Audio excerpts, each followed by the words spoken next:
Hi అందరికీ నమస్కారం. Scene and opinion ఛానల్‌కి స్వాగతం, సుస్వాగతం. సో, ఈరోజు మనం మాట్లాడుకోబోయే సినిమా 'ద ఒడిసీ'. నాకు ఈ పోస్టర్ నా లైఫ్‌లో ఫస్ట్ టైం నేనొక అఫీషియల్ పోస్టర్ నాకు దక్కింది. వెరీ హ్యాపీ అండ్ అది కూడా one of the most anticipated movie of the year poster అవ్వడం నాకు చాలా హ్యాపీగా ఉంది. సో, 'ద ఒడిసీ' పోస్టర్ నాకు ఐమాక్స్‌లో ఇచ్చారు. సో, ఐమాక్స్‌లో చూడడం జరిగింది. 70 ఐమాక్స్ 15 పర్ఫరేషన్స్‌లో. సో, మూవీ గురించొచ్చేస్తే ఒకే ఒక్క వర్డ్‌లో చెప్పాలంటే మాస్టర్ పీస్. ఇదొక మాస్టర్ మైండ్ నుంచొచ్చిన మాస్టర్ పీస్. స్టోరీ కూడా ఎక్సలెంట్ స్టోరీ.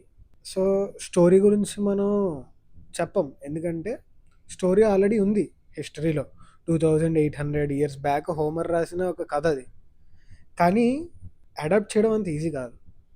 అది పర్ఫెక్ట్‌గా చేసి చూపించాడు మన one and only king Christopher Nolan. Legend.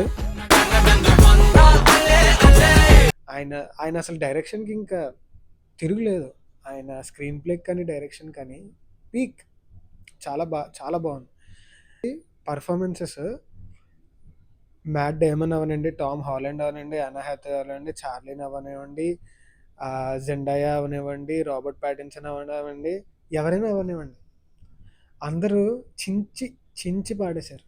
చించి ఇలా ఇసిరారు పక్కకి. అది ఆ లెవెల్ అసలు ఎక్కడ అంటే ఒక 2800 ఇయర్స్ కథలో మనం ఇన్వాల్వ్ అయిపోతున్నాం అంటే a level of attention to detail కానీ ఎవ్రీథింగ్ మిమ్మల్ని అలా కంప్లీట్గా ఇండల్ చేస్తుంది. ఆ యూనివర్స్లోకి వెళ్ళిపోతారు మీరు. గ్రీక్ కాలం, ట్రాయ్ కాలంలో వెళ్తున్నట్టే ఉంటుంది. లైక్ యాక్చువల్లీ జనాల్ని తీసుకెళ్ళి, యాక్టర్స్ని తీసుకెళ్ళి టైం మెషిన్లో వెనక్కి తీసుకెళ్ళి అక్కడ వాళ్ళతో షూటింగ్ చేయించి తీసుకొచ్చినట్టు ఉంటుంది. అది నేను చెప్పదలుచు. అంత పిన్ పాయింట్ పర్ఫెక్ట్గా ఉంటుంది ప్రతిదీ. ఏదో ఫ్లోలో యాక్టర్స్ని టైం మెషిన్లో తీసుకెళ్ళి అక్కడ యాక్ట్ చేయించడం ఏదో అన్నాం కానీ బాగుంది. ఐడియా బాగుంది. ఎవరైనా స్క్రిప్ట్ కింద వాడుకోండి, ఇన్స్పిరేషన్ కింద. ఓకే, ఎనీవేస్ నెక్స్ట్ వచ్చి అసలు మ్యూజిక్. లుడ్విగ్ ఈ మూవీ పెద్ద హీరో ఆయన. అంటే పరోక్షంగా మనకి వర్చువల్గా మనకి కనబడని హీరో అనమాట. తెర వెనకాల ఉండే పెద్ద హీరో లుడ్విగ్. And cinematographer. అసలు అంటే మాటలు రావట్లేదు. ఎందుకంటే క్లైమాక్స్ ఉంటుంది. ఆ మ్యూజిక్తో అసలు క్లైమాక్స్ని ఎలా పెడతాడంటే ఒక రకమైన టెన్షన్ వచ్చేస్తుంది. ఒక రకమైన యాంగ్జైటీ వచ్చేస్తుంది మనిషికి. అందుకే ఈ సినిమా అతిపెద్ద స్క్రీన్, అతి మంచి గొప్ప వాల్యూమ్ ఉన్న థియేటర్, మంచి స్పీకర్లో థియేటర్.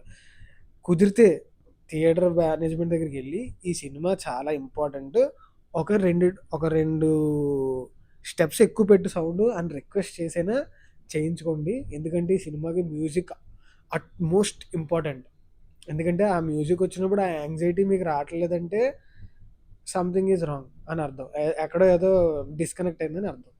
నెక్స్ట్ వచ్చేసి నాకు బాగా నచ్చింది ఏంటంటే ఈ సినిమాలో సీజీఐ ఎక్కడ ఉండదు. చాలా తక్కువ. అప్పట్లో మాయాబజార్లో ఎలా ప్రాక్టికల్ ఎఫెక్ట్స్ వాడారు, అలా అలా ఎలా వాడారో ఇందులో ప్రతిదీ ప్రాక్టికల్ ఎఫెక్ట్. సముద్రంలో షాట్ అంటే సముద్రంలో వెళ్ళి తీస్తారు. పడవలో షాట్ అంటే పడవ వేసేసుకున్నారు. పడవ చేసేసుకుని సముద్రంలోకి వెళ్ళిపోయారు అదే పడవతో. మేకింగ్ వీడియోస్లో ఉంది. సైక్లోప్స్ ఉన్నాడు, పపెట్ వేస్తారు. అంత పొడుగు పపెట్. అసలు ఎక్కడ కాంప్రమైజ్ లేదు. అది క్రిస్టోఫర్ నోలన్లో ఇష్టం. ఈ రేంజ్ అవుట్పుట్కి $250 మిలియన్, $270 మిలియన్ తీశారంటే ఎవరైనా నమ్ముతారా? అసలు ఎలా మేనేజ్ చేశాడు? మొత్తం క్రూకి అంతా డబ్బులు ఇచ్చిపోగా మిగిలిన డబ్బులతో ఆ రేంజ్లో సినిమా తీశాడంటే అది ఇంకా వేరే లెవెల్. డెఫినెట్లీ చాలామంది నేర్చుకోవాల్సిన విషయం ఇది, బడ్జెట్ ఎలా మేనేజ్ చేయాలి అని. ఈ సినిమా చూస్తున్నాము. సో బేసికలీ సినిమా చూసిన తర్వాత ఎక్స్పీరియన్స్ ఏంటంటే మిడ్ ఇయర్ ఎగ్జాక్ట్గా 2026 మధ్యలో పీక్ మూమెంట్ సినిమాటిక్ హిస్టరీలో. అండ్ మనం పర్టికులర్గా 2026 తీసుకుందాం. పీక్ ఉంది, ఓకేనా? రేపొద్దున్న ఏదైనా మూవీ వచ్చి ఈ ఇయర్లో అట్లీస్ట్ ఈ లెవెల్ సాటిస్ఫాక్షన్ ఇస్తుందా అనేది ఒక క్వశ్చన్ మార్క్. రేపొద్దున స్పైడర్ మ్యాన్ వస్తుంది, కానీ స్పైడర్ మ్యాన్ ఈ లెవెల్ సాటిస్ఫాక్షన్ ఇస్తుంది అని అయితే నేను అనుకోవట్లేదు. బాగుంటుంది సినిమా, డౌట్ లేదు. కానీ అసలు ఆ సినిమా చూస్తుంటే కొన్ని చోట్ల నాకు విజిలేసి అరవాలనిపించింది. లిటరల్లీ చెప్తున్నాను, తెలుగు స్టేట్స్‌లో అయితే ఖచ్చితంగా ఈ సినిమా చూస్తున్నప్పుడు కొన్ని సీన్‌లు అరుస్తారు. డౌటే లేదు అందులో. ఖచ్చితంగా నేను రాసిస్తా మరి. మీ ఉద్దేశంలో ఈ ఇయర్‌లో ఈ సినిమా యొక్క సాటిస్ఫాక్షన్‌ని కొట్టే సినిమా ఏమైనా రావచ్చని మీరు అనుకుంటున్నారా? అనుకుంటే నాకు కామెంట్స్‌లో చెప్పండి. మీకు ఏ సినిమా ఈ యొక్క సినిమా హైప్‌ని కాదు, అది ఇచ్చిన సాటిస్ఫాక్షన్‌ని బీట్ చేస్తదని మీరు అనుకుంటున్నారో నాకు కామెంట్స్‌లో చెప్పండి. చూద్దాం. We will discuss. ఖచ్చితంగా కామెంట్ సెక్షన్ ఒక డిస్కషన్ పోర్టల్‌లో మారుద్దాం.